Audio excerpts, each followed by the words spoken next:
So the second part of You is now out on Netflix. This will be spoilers, so scroll away if you haven't seen it yet.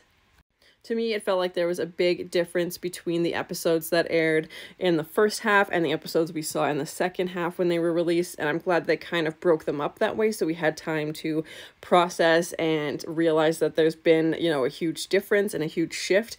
It was interesting to see Joe being hunted for once, because usually he's the one doing the hunting and like stalking his victims, and having this theory that someone was coming after him was interesting. I haven't read the books, so let me know in the comments how true this show is to the books. I don't know if they've made a complete departure, but it was interesting to have that perspective, especially when shows get into later seasons. Sometimes it can get a bit repetitive.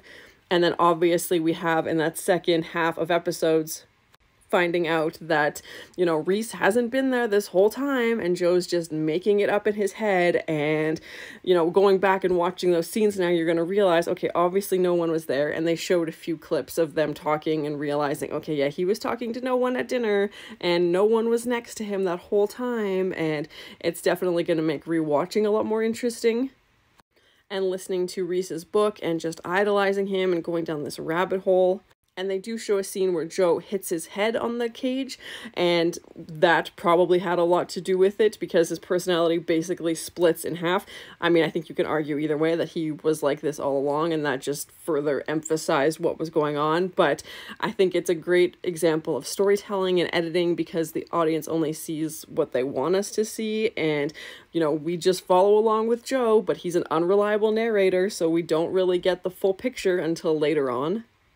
I have heard that there will be a season 5, and obviously with how things ended, we know what status of Joe and what his life is like at the moment, and I'm very worried for that girl from his class. She's off in jail now. What's that gonna look like? And yeah, in typical Joe fashion, he puts himself first, and I think this last season is going to be the last one. That's what I read. So I'm very curious to see what's going to happen to Joe, if he'll finally have to, you know, deal with the consequences of all of his actions.